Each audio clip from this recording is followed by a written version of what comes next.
Greetings and welcome, everyone. It's an all-you-can-geek Gamecast. I'm one of your hosts, Jim Gass, joined by Mike Sneedy, What's up? Corey Feinsod, Ahoy! and Tony Korkanakis. Yo! Welcome, guys. Welcome, listeners. Welcome, viewers. We are live right now on Twitch, Tuesday nights at 8 o'clock. Please join us for these podcasts if you can't. All the content's over on YouTube. And if you're watching this on YouTube, be sure to subscribe. That helps us out quite a bit. And leave us a comment. We'd love to hear from you. All right, guys. Gamecast. I have been away all week, down in Virginia at weddings, driving a lot. Saw DC. That was cool. I've been there many times, but my wife has not, so I got to see giant pandas. Got to see some giant pandas.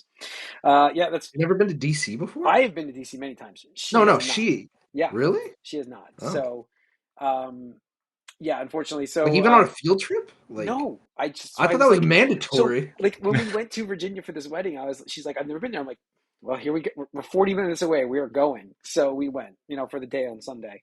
So I got back very late Sunday. I really have not had any time to play any games. Like I said, I was lucky I got to watch Thunderbolts. But Mike, kick us off what you've been playing. Well, I was going to wait to play Expedition 33 until I was done with Kingdom Come Deliverance, but I played one mission that I thought was maybe endgame in Kingdom Come Deliverance, and it wasn't. So I'm like, all right, I'm just going to pause this. So after that, I've dove headfirst into Expedition 33, and I've been playing it almost exclusively for most of this week. So Nice. Whoa! I like to hear your comments. Yeah. So yeah, it's strangely addictive. Isn't it? Yeah, I mean, but it's really all the combat. Like, yeah, combat is so good. But it's a great mix. Yeah. It's and the story is obviously very interesting too. I don't like the exploration or traversal or the lack of fast travel. There's fast travel. The overworld there's fast travel within your little zone, which is okay, whatever. Because early on you see things that you can't do or you shouldn't do, and you want to go back, or you forgot you don't understand, like, oh, I could give this guy a thing.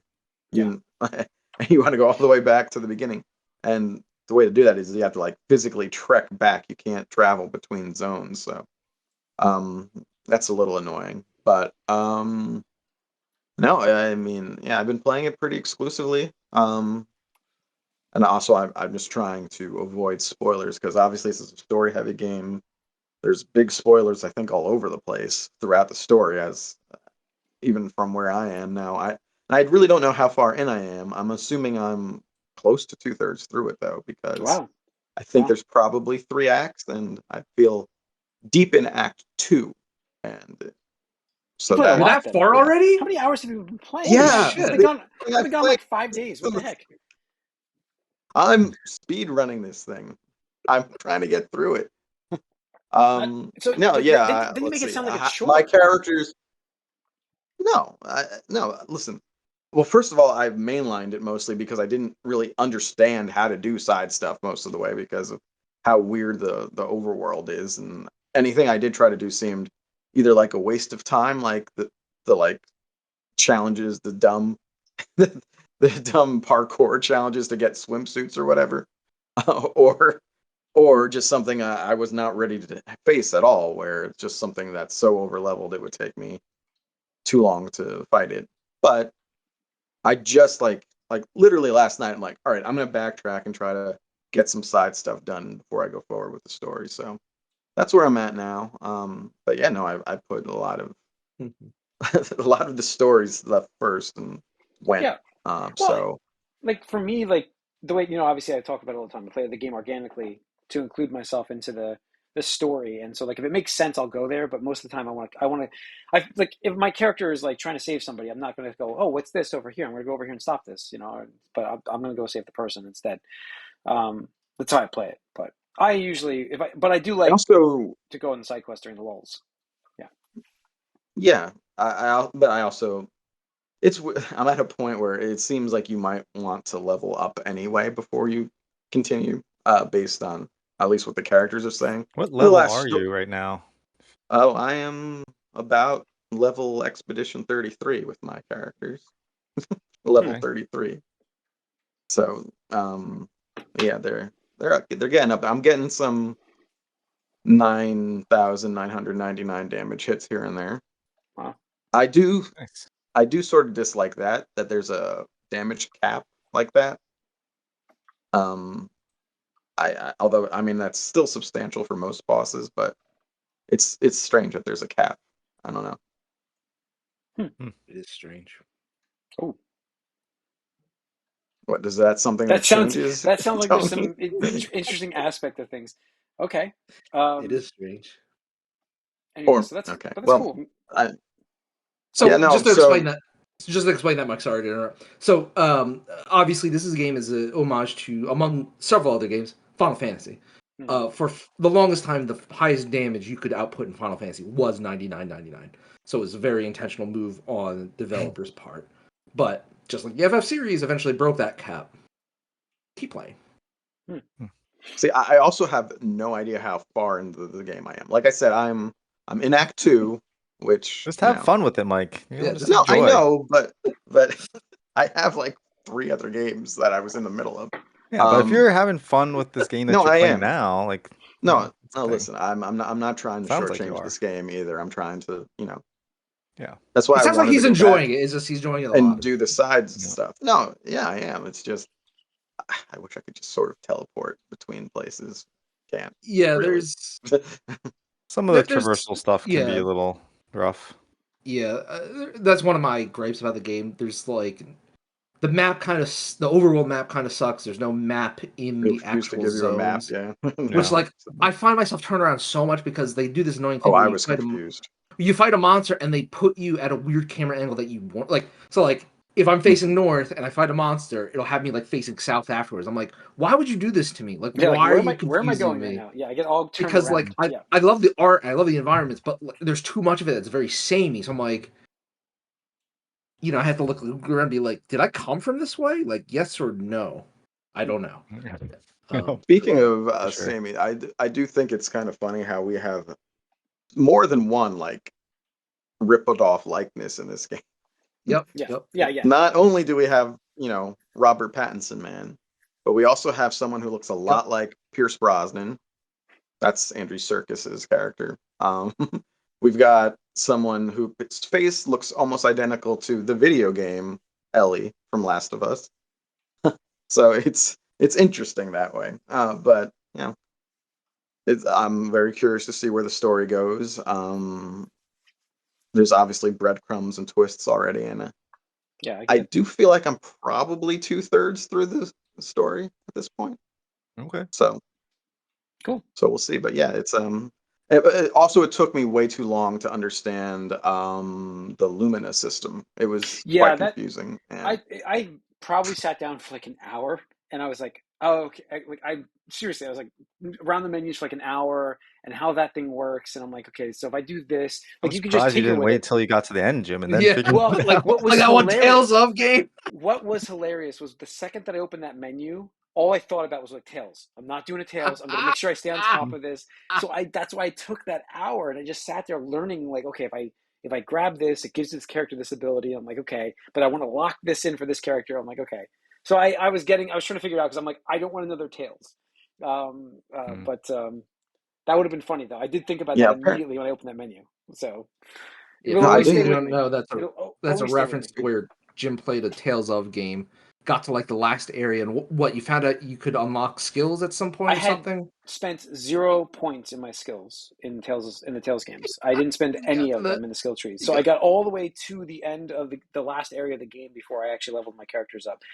I can't even tell you how many potions I went throughout those games. But I made it all the way to the end without leveling. Yeah. I was leveling, but I wasn't leveling my actual skills. So I had tons of... The ending of the game was surprisingly easy. But yeah, when you get those abilities. Yeah. So, but that's what happened. So I'm not letting that happen here. Yeah, I didn't realize that the base, what are they, Pictos? Mm-hmm. The Lumina things that aren't Lumina yet or whatever. Materia. I'm still learning that myself. Yeah, they no, because that's really where you get the biggest boosts in your character's stats, not leveling up. Leveling up is almost useless. It's not almost useless, but it's useless. You get skills. leveling up.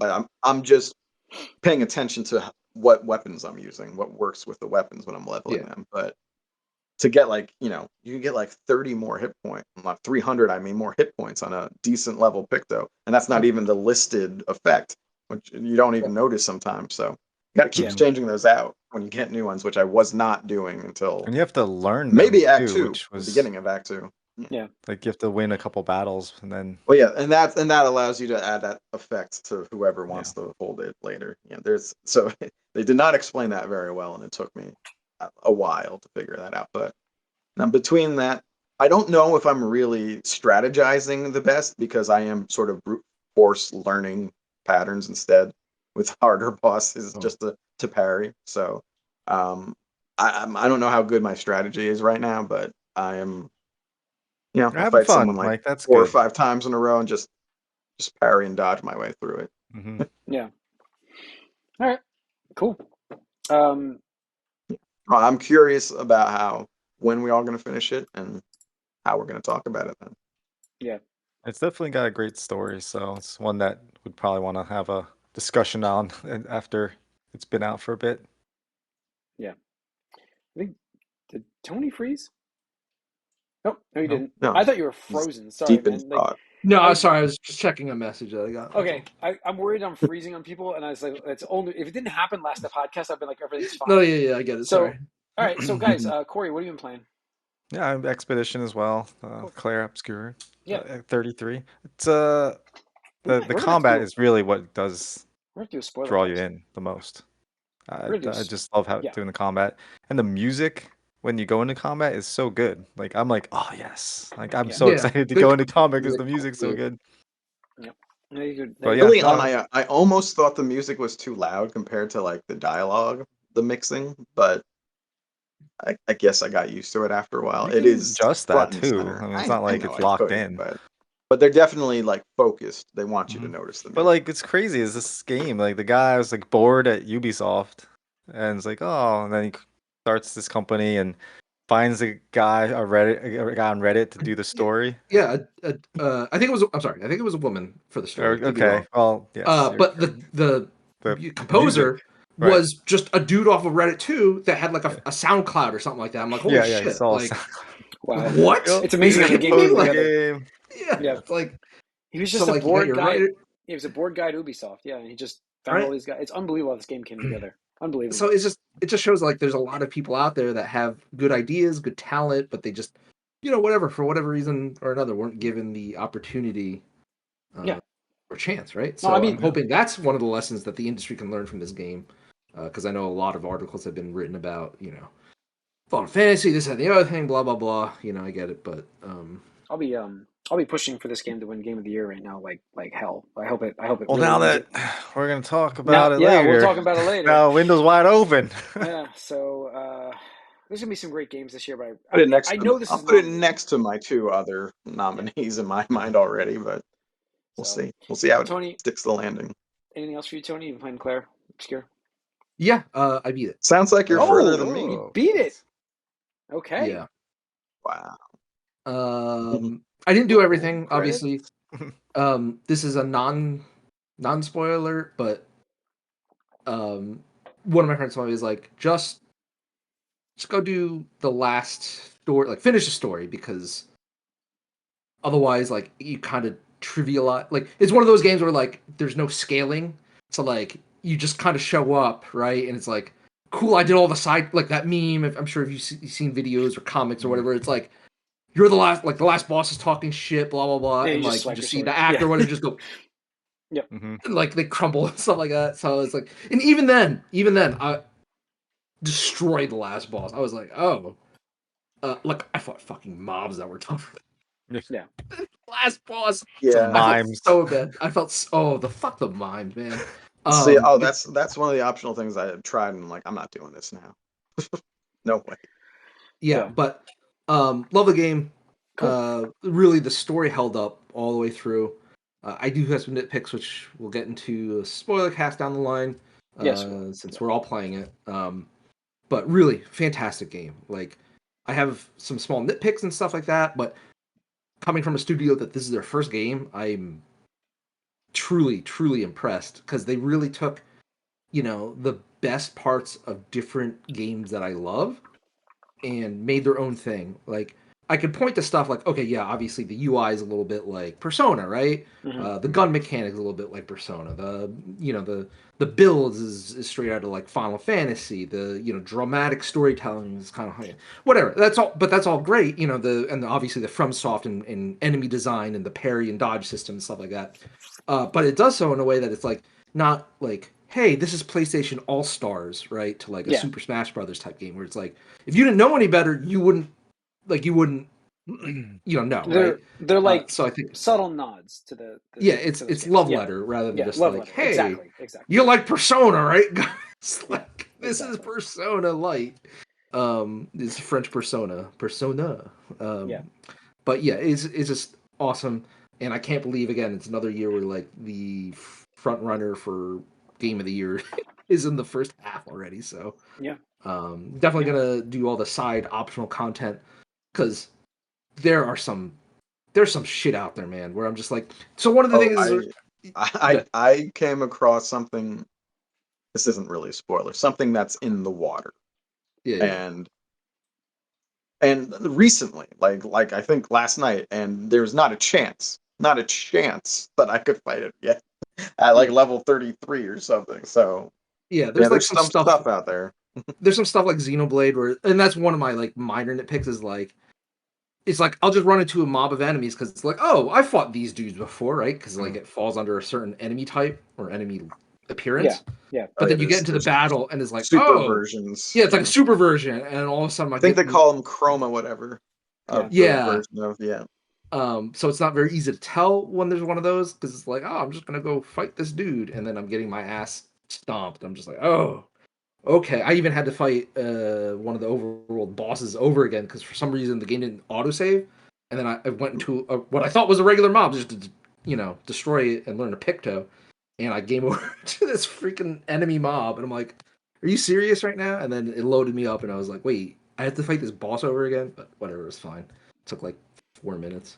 But yeah, the it gets so fun in the combat later on, like Act 2, when you start like just doing Pictos on top of Pictos and Luminas. Like the amount of builds you can do is so insane. Like, just however you want to play the game, you can play on everybody. Yeah. Like, I made this build where I'm like, I physically don't see how it's possible for me to die anymore. With like rare exception, they like wipe my party all at the same time, right? And there's only some moves that attack the entire party. Usually, it's like one of my buddies was telling me he made a build where at the beginning of the battle he just blows Gus stuff up, and then he gets a boost when he respawns them. So So there's this really popular one where like this isn't a story spoiler, but like there's one Lumina you can equip that just like die at the start of battle, and you're like, why the fuck would you want to die at the start of the battle? But there's also Luminas that are like, oh, on character death, give the other party members 4 AP. On death, give enemies 10 stacks of burn. Give them weakness or break or whatever like that. And so like, but then whatever, and it's like just it gets so ridiculous. And it's so for fun. Everything, like just like FF7, just like FF8, like you are just encouraged to build the most bullshit builds in the second half of the game. And that's the fun in it. It's just like, how high can I get this how quickly can I destroy this mob, right? And you just see like chunks getting deleted. You're like, yeah, this is awesome. So very satisfying. Cool. Love this game. All right. Is my glass cannon.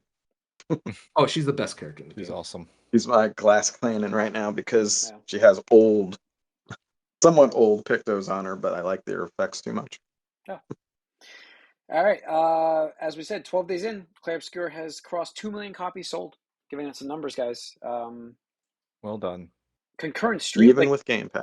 Wasn't it like Steam had numbers too? It's done something insanely unusual. Over the weekend, peak it increased.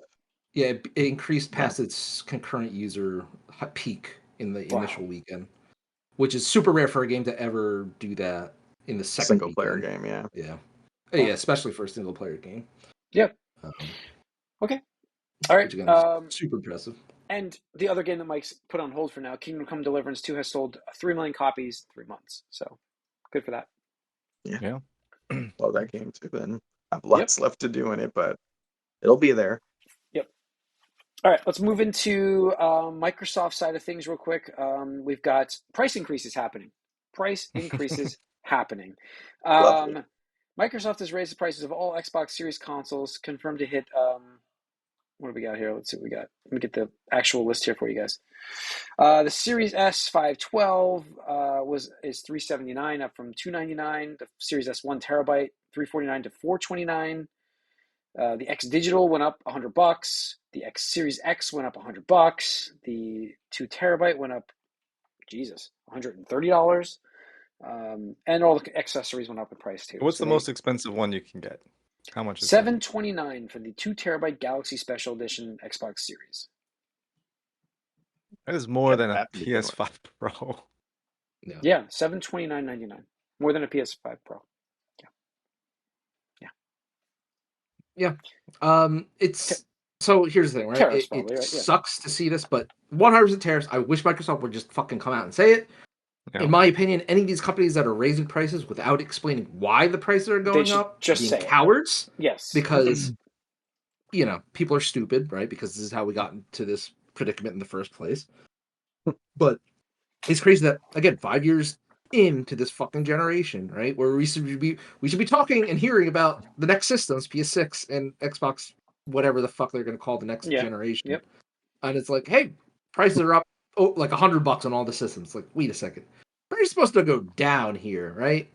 Not up. So, and Sony has been staving that off in the US at least. They've been doing it in Japan, I think twice, Europe once, if my memory serves me correctly. But guarantee you, as soon as the Sony stock dries up, if this situation doesn't improve, it's going up. Those prices increase as well. Like, nobody's immune anymore. If you want to get any of those systems, now's the time. Now is the Switch 2 at launch might be the cheapest you will ever get that system. Like we said, that's why I'm investing in it. Yeah. You have to say it that way. Like, you have to say it that way. I know. Do you? Yeah, I do. How you're? Yeah, because it's an investment. It's like it is like the cheapest? You're buying it at its low. Like, it's getting a deal. How is that an investment? Investment implies that you're getting monetary. Because the price that I buy it, he's going to flip it in a few years. Because the price that I buy it at is cheapest it's going to be. So when it goes up in price, the value of my system goes up with it. That's what I'm saying to you. It's an investment. Yes. Because of the stupid country we're living right now. I'm not going to get into that. We're not trying to get in politics here, but I'm just saying, that's what's happening right now. I'm investing in. Yeah. You're a capitalist, Jim. Yeah, I'm a capitalist. Yes. On the Nintendo, right side. On the right side. President, on the right Jim, side, all colluding together. Jim, okay. President, and Nintendo, all working together. Yeah. But so the other thing too that you forgot to you didn't mention, they also confirmed some of their games will be $80.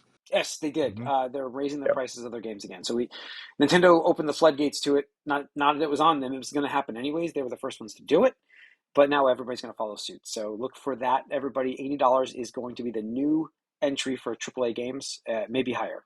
So I think it's going to be the entry because the way they worded it is very similar to how I think Bowser was saying, where it's variable pricing, right? Because some games, yes, it's going to be 80. Some games are going to be 70. AAA though. AAA I think is $80 at the entry, and then you're going to be up to $99. Yeah. You'll be up to $100. You will be up to $89. 33 was $50. It's not AAA. You don't have that fast travel, man. Oh, the fast travel is what makes it AAA. That's it. Yep. Okay. There's your $80. So. Yeah, I mean.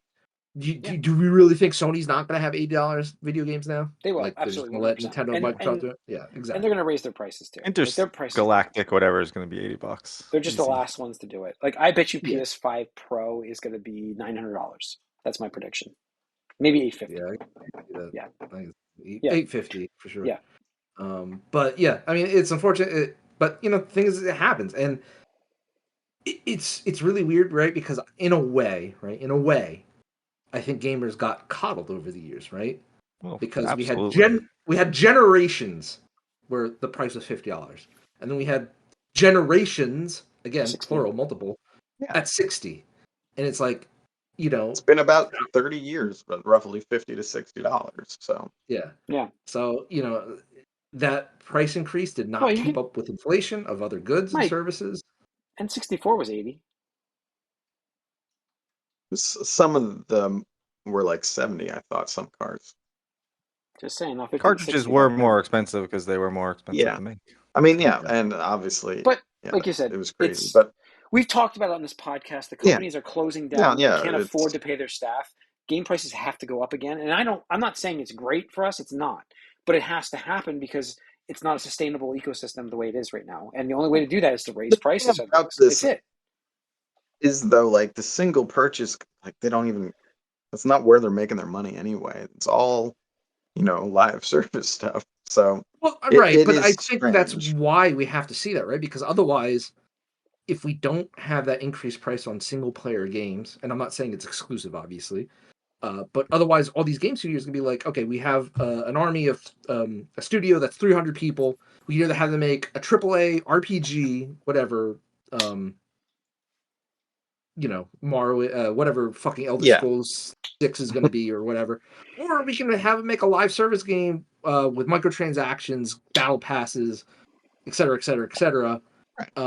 So in my eyes, at least, I would rather just pay an increase of $10 for the games that I choose to buy, right? Because I'm not going to buy everything, right? I don't think anybody buys everything. Yeah, I don't know if that's going to cover it. I think we're still going to get a lot of live service stuff, despite of course, because that's what we're keeping the lights on. Is like that monthly, like guaranteed income that they're getting. It's just rough that on our end we're kind of getting both at once. Yeah, I mean, Sony took a bath on Spider-Man 2. Like that was, they just like lost so much money on that one. It was the fast travel. Apparently, that's what did it. See, they were so happy about that super fast travel. And no one really cares. Like, that's cool, I guess, but it was not worth all the money they pumped all the into investment in that game. They could never make that money back. And so, like, at the price point that they were selling it at. Yep. I still suspect something weird is going on in that at Insomniac. They're having trouble. I mean, we know about that. I mean, they just had layoffs, in the past year. But again, it's just more of a surprise if there aren't any layoffs these days. That's it. Yeah. So, and that's the thing. It just goes, and this is proof of what's happening, right? Because Spider-Man 2 sold over 10 million copies a piece. I think Spider-Man 1's at 20 million. I could be wrong. The last update we got, I just don't recall. But again, and I think Spider-Man 2 broke Sony records when it launched. Fastest selling, whatever. Right? So how is it possible for them to have that, right? Where it's like, hey, this is the fastest, best-selling, whatever metric game, but also, hey, Insomniac, Papa Sony says you need to fucking lay off some people because they're expensive, right? So the math the equation that they've been using for the last, we'll just say 25 years, since the beginning of 2000, right? Just doesn't work anymore. It is broken, and part of that $10 increase is to try to make that equation a bit more salvageable, or at least to the point where it's like, hey, even though we sold 10, 15 million copies, we didn't really profit that much, right? Because again, it's not necessarily how much you sold, but how much you keep, right? At the end of the day, Spider-Man and Marvel, those are expensive ass licenses, so even though Sony should probably stand a profit about $36 per unit, after licensing fees, I could see that being only 18, having that, right? Yeah, absolutely. Yep. If not less than that. Yeah, if not less than that. Yeah. All right, moving on. PlayStation. Well, let's see. PlayStation, Xbox, and PC is getting a new game, a reloaded game. Gears of War Reloaded coming to PS5, Xbox, and PC. PS5. Gears of War. Wow. PS5? Yep. What? It's launching on PS5? Are you sure, Jim? August 26th. Remastered from the ground up, for those wondering. Wow. It's not a launch. It's a new game. It's an old game, I think. Old game getting remastered. Coming to PS5, though. So, wow. Yeah, that's coming then, and looks good. We'll see. Corey? I'd be interested in it. I'm interested in it, too. I'm interested in it, too. Corey, Borderlands 4, what do we got? Yeah, finally, we got some deep dive gameplay on Borderlands 4. I was very hesitant to be excited because Borderlands 3 was not what everyone wanted. And again, I don't understand these companies having games that people love and the things within those games people love, they take out of the next one, like dedicated loot drops and things like that. We still don't know some of those details from this, but they showed about 20 minutes of gameplay in here. We got to see the Siren character. It's always a Siren character. We got to see the Exo Soldier, I think they called the character, which is kind of got a mix of melee and can digistruct weapons and things like that. So it's more Borderlands. It looks like Borderlands. The UI is a bit different, I would say. They changed up a lot there, but they've mentioned there's going to be a whole bunch of more mobility options. There's going to be grappling to get to places. You can grapple other things within the environment as well. There is now a Sparrow-esque like Destiny. You can just call up a vehicle and just scoot around on that. And it is basically no load times, more of an open world almost instead of on rails type of thing. And so not necessarily giving you certain missions in a row that you have to do, but kind of giving you freedom to do things that you want. And the biggest skill trees yet, I think they had, I want to say 19 maybe different skills in the last game. This game is like 29 or something that you can choose from within each skill tree, right? So it's like almost, you got 10 more, like what is it? It's just, yeah, it's a lot more options there. Plus you're going to get the rarity loot chase thing. Like last in Borderlands 3, legendaries were just dropping everywhere, so they just like didn't matter. They want to make that feeling of getting the legendary a much more bigger event, so they're changing the loot drop rates of things, and so legendaries will drop a lot less, which is kind of interesting because they also kind of reintroduce the part system, because Borderlands is all about bazillion guns, and the reason they can say that is because they have different parts and they just kind of mash them together to create new guns.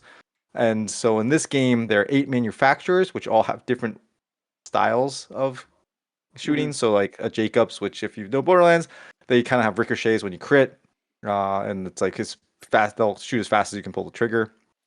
There's Blood Offs, which are automatic weapons. There's 3 new manufacturers: the Order, Rippers, and Daedalus, which all do different. They all behave differently. But within those guns, you can now get different parts from those guns that give those guns those similar abilities and things like that. So they were saying getting a god roll could be very, very difficult because of the amount of different drops that you could get. So it's going to be interesting to see if they went way too far on the other end on this side, because it sounds like farming is going to be a lot more difficult. Scarily sounds like they did, but we'll see. It's possible, but they also said there's no more save quit loading, because now you can just reset a boss and just fight it over and over again if you wanted. Oh, okay. Whereas before you'd have to save quit, which would break up your party, have everybody back in, and then go back to the boss. You can now just reset missions, reset bosses. Okay, that's good. So they wanted to let people do the thing they want to do without the friction required. Yes, literally farm the boss, and right, yeah. And you're also going to have full cross-play, full cross-save progression from the start. That's so awesome. That's a huge win, absolutely.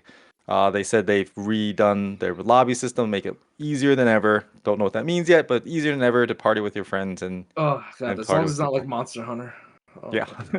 So we shall see, but it has gotten me very excited for this game, and the fact that it's now moved up to a couple weeks, which is great, early September. So I'm super excited for this. Clair's Obscur Expedition 33 is great, and it's game of the year at the moment, but Borderlands 4, man. At the moment. It's coming. Yeah, it's coming. Cool. All right. Looks cool. It does. All right. Lastly in the news, Grand Theft Auto 6 is in the news, folks. We are excited because we got a trailer drop today. Looked awesome. Nothing bad happening in the world. It's all great news, hunky-dory. We could play this game, this winter, right? It's going to happen this fall, right? It's coming September, this fall, right? Yeah, it's going to be fall. No. So the game has been pushed. It is coming May 26th of 2026. It is not making it this year. Who would have guessed? The trailer looked great. Did we all predict this? Did we all predict this year, this January? I think somebody predicted the other way. I don't think I did. I don't think anybody said it was coming. I think we all said it was going next year, but I might have predicted it the other way. I don't remember now. I'm more concerned with the trailer that was released being a complete CG trailer. It was a complete CG trailer, like really? no gameplay. Yeah, there's no gameplay. That's in concerning. It. Yeah, so it said it was running on a PS5 at the bottom, and I was like, that's the when you give me that asterisk, I'm just like, what are we doing? Because I have learned too much about this industry. Yeah. I mean, we're at the point graphically where I don't even care what it looks like anymore. It's going to look fine, I'm sure, but yeah, I'm more interested in, what it plays like or what the story is going to be. How big of a loss, though? What can you do in this city? They did announce the 6 locations that you're going to be able to go to. Okay. Yeah. Which is cool. I don't remember all of them. I just saw Vice City was on there. So Vice City's on there. Listen, again, I mentioned this in the Discord, and I'll say it here. Like, we have Clair Obscur, we've got Kingdom Come, Blueprints reviewed well too. All games I've loved and played so far. I'm glad. I don't want these automatic GTA Game of the Year votes this year. These games deserve a chance to jockey amongst each other. So we can wait till next Game year. of the Year nominations? I think it will. What's up? Yeah. It was 13 years ago. I don't remember. I guess that was pre-TGA, so yeah, I guess we don't know. I think I don't even know if that's accurate. It's been like 10 years at least. So it's just something. It's like it's like a Naughty Dog game. It feels like automatic nomination if it comes out. So. Yeah, I mean, we'll get to hear about me complaining about it being in the top 10 charts for like the next 20 years. So that's going to happen. But we'll see. Go on. Yeah, I mean, it's a good thing. It is a good thing that it's getting delayed. You want a game that's going to come out more finished than less finished. Well, it's a good thing for us who only have like a passing interest in the series, and like I said, we like a lot of other games. It's a bad thing for, well, I guess everybody 2K. Else. It's bad for 2K. They got Borderlands too. Come on, Mike. What are you talking about? Borderlands is going to save. Yeah, they're going to. The thing for them is they got Borderlands, and they know that this game is going to make money for them for years, so they can wait. And and it's bad for anyone who wanted to sell systems at these higher prices this fall to the general public who only buys something when there's a GTA on it. Yep. So I mean, the industry is probably not too happy. No, for sure. I mean. Yeah, because like other than the competition, who now has room to release stuff this year, but because I mean GTA definitely would have sold systems. Definitely would have been the game to get a lot of people that were either on the fence or weren't willing to buy a system until that game comes out. Mm-hmm. It's not going to be there this holiday season, so that's we get to wait another year to find out how much it's going to cost. Yeah, it's definitely going to be $100. Like there's no doubt in my mind, especially since it's next year as well. Yeah, because they got to make up for that lost revenue, man. Like they are not going to fuck around. Like if we're charging $80 for Mario Kart and whatever the fuck Microsoft is releasing this holiday season, I don't even know. We don't know. Probably nothing. But it's definitely going to be $100. Yeah, like I can't see it coming under $100 unless it's like you don't get like a component of the game, like you don't get the multiplayer or whatever like that. But I don't see them doing that because that makes them the money. Expansion pack. Yeah. Yeah. So, all right, that's the last of the news. So it's going to wrap up this episode of the Gamecast, folks. Thanks for tuning in. Once again, we're live on Twitch Tuesday nights at 8:00. If you don't get these live broadcasts, we're over on YouTube. Stay tuned for lots more coming up shortly here. Stay tuned. Bonus round. We'll see you guys soon. We are out.